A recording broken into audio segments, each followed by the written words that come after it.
Hello and good morning. I'd like to add my own welcome. I'm Mark Bevan, the COO of Greengage, and obviously not very good with technology. We've heard a lot about energy-related problems in the last week. Petrol and diesel shortages, gas prices skyrocketing, protests for home insulation. So here's a fact. Did you know enough solar energy reaches the Earth in 1 hour to meet the entire energy needs of the planet for 1 year? And yet solar power only meets 0.1% of global energy demand. The point is, to dramatically reduce carbon emissions, we need to look around us and use our ingenuity and do things differently, such as we've done with the vaccine and mending the hole in the ozone layer.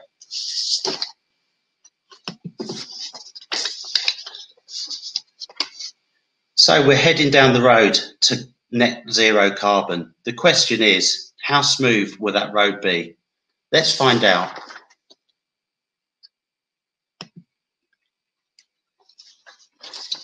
Do you ever feel like this? Everything around sustainability described with jargon and acronyms. If you don't understand all these terms, don't worry, you won't be alone.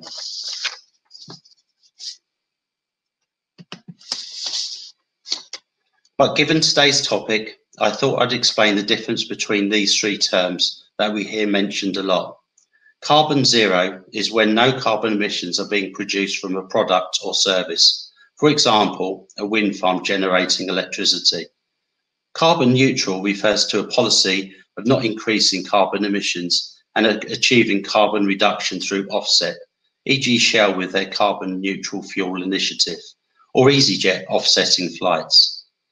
Net zero carbon means making changes to reduce carbon emissions to the lowest amount and then using offsetting after all reduction initiatives have been implemented. For most businesses, net carbon zero is the one to aim for. An example is the UK government, who's committed to legally binding target of net zero emissions by 2050. Carbon offsetting is a completely different subject. And if you do like to hear more, then do email me. My email is in my booth.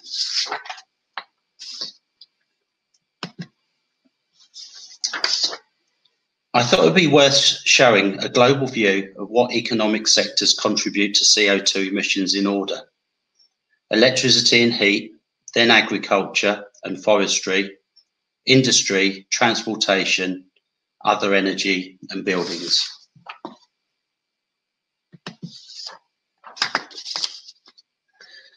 And if we zoom right in to look at the UK household emissions, in the UK, they represent around 40% of total emissions.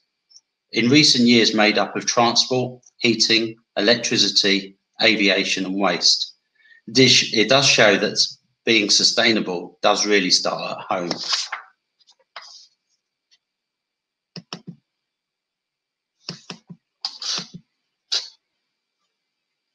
In 2030, household emissions are expected to be less, but the mix changes. Transport should go down with more efficient cars, as does electricity with high renewable levels. More recycling helps reduce waste figures. Heating remains high until better tech is installed in homes, and aviation as a percentage is higher until things like electric or hydrogen planes are on the scene.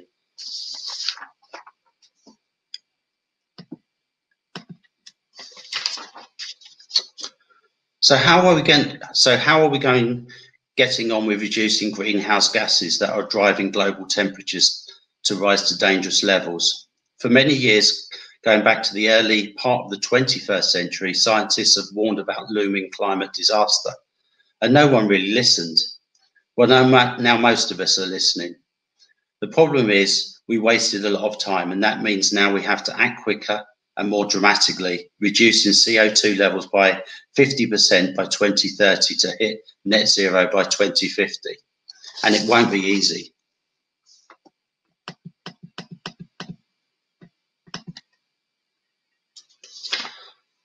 Robert Swan, polar explorer, once said, "The greatest threat to our planet is the belief that someone else will save it." We are now at a point approaching irreversible damage, and it means that every nation, every government, organisation and individual has to play their part.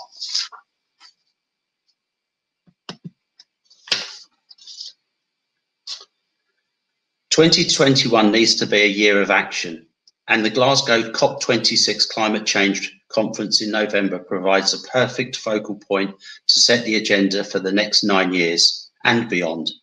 Here's the agenda. For nations to come together and find ways of achieving net zero by mid-century and limiting goal temperatures increases to a maximum of 1.5 degrees centigrade above pre-industrial levels. The eyes of the world will be on Glasgow, and the background is that on current trajectory, CO2, rather than decreasing by 50%, is set to rise by 10%, and temperatures could rise between 2 and 4 degrees.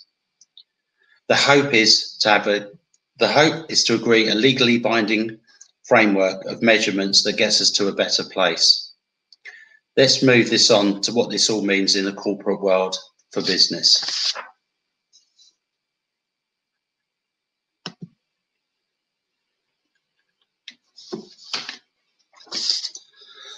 Companies and organisations are taking sustainability very seriously. It's not just because they want to help the planet. There are sound commercial reasons for taking a greener route. We are seeing more and more organisations committing to net zero targets. All of these have done so.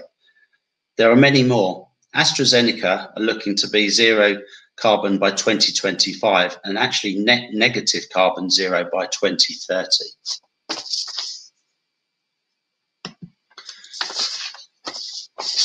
There's lots of different areas that actually will make a business's CO2 up, which we will cover.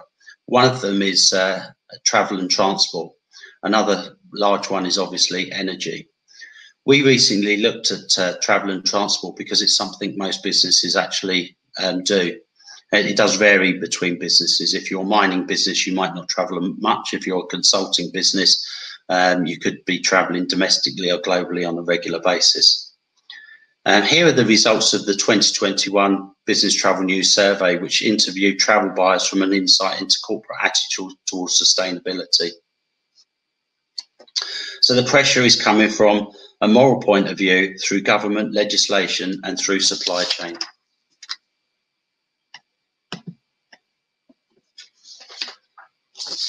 Your clients may well expect you to document and demonstrate how you aim to reduce carbon emissions to get to carbon zero. Let's talk about what you need to do, and this is just a quick overview.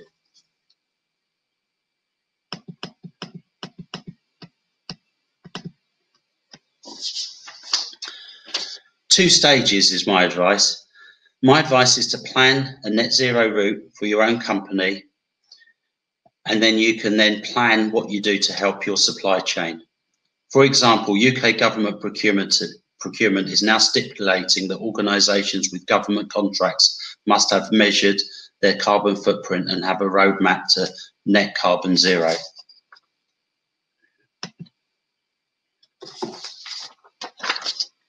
So I'd recommend every business does what it can to reduce emissions and act greener. Here are some suggestions and steps. Take stock of where you are now. Set some high-level goals, like which year you intend to get to net zero carbon. Measure your carbon footprint and review it each year. Identify both quick wins and longer term plans on a journey to zero. Regular review and measurement of progress.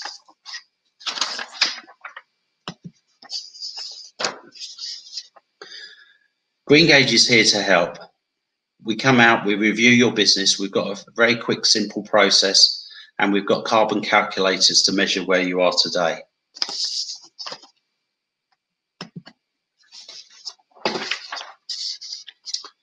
These are the 6 steps that we recommend, and I'll run through each one step by step. We would suggest setting yourself goals, so you can actually start to set your own measurements once you've set your own goals. Make them achievable. Even with the government, they're saying net carbon zero by 2050. There is time to do this. Everything doesn't have to be done tomorrow.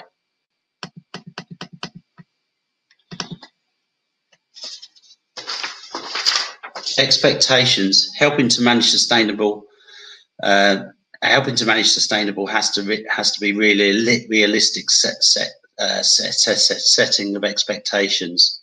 So just look at where you are today, press the button, reset everything, and come up with your own plan that we can support you with.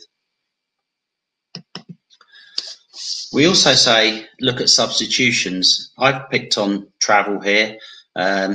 Through the pandemic, obviously travel was stopped, but it was an area that we was very interested in, and we actually diversified and pivoted into helping corporates when travel stopped during the pandemic. But it's a good illustration of how you can substitute. Substitution is not all about reducing travel, it's about providing travellers with greener options, giving them the information they need to make informed greener decisions, especially at time of booking. I saw today that Google now are actually putting in, when you search something, they'll offer you a green hotel or green alternatives to travel. Need to have visibility of accurate CO2 emissions, understand e.g. difference between flying to Paris and going by Eurostar. Quite interestingly, if you do fly to Paris or go by Eurostar, if you go by Eurostar, it's actually 1/10 of the carbon that you'd actually use. So maybe having a green travel policy within your business is very key.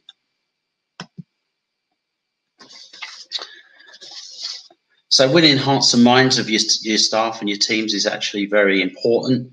Get your staff to have input, have a green champion maybe, and share progress through dashboards and encourage feedback.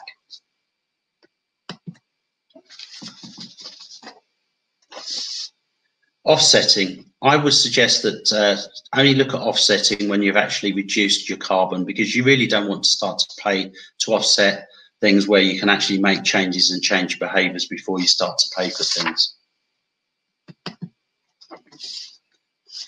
It's important to choose good partners around you. So choose experts that have helped people actually through other journeys, make sure that they've got the right credentials, and sometimes make sure you've got some independent advice around these areas.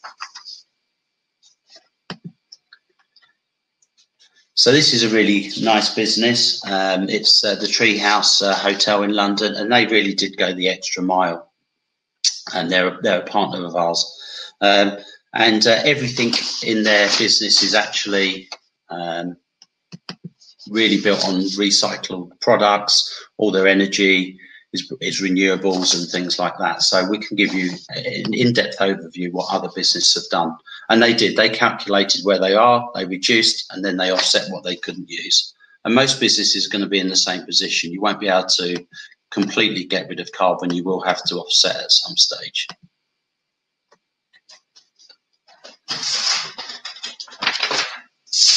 So, whether it's energy, whether you're producing, whether it's food and beverage or travel and transport, there's ways of actually reducing. And I think today's a really good example. We're all here at a virtual conference, and we're all actually reducing carbon by attending this virtually today. I think conferences like this one today, there will be a mixture going forward of more and more virtual. There will also be hybrid, a mixture of people in rooms and virtual, and then there'll be the regular meetings. So I think it just shows that you can do things like we are today. Excuse the tech issues earlier.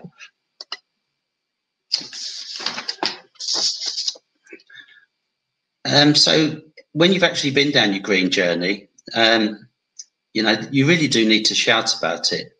It really gives you a competitive advantage, and it lets people know what you're doing. Your sustainability and carbon net zero journey should definitely qualify for a page on your website. Make the most of social media, things like LinkedIn. Your customers really want to know about it.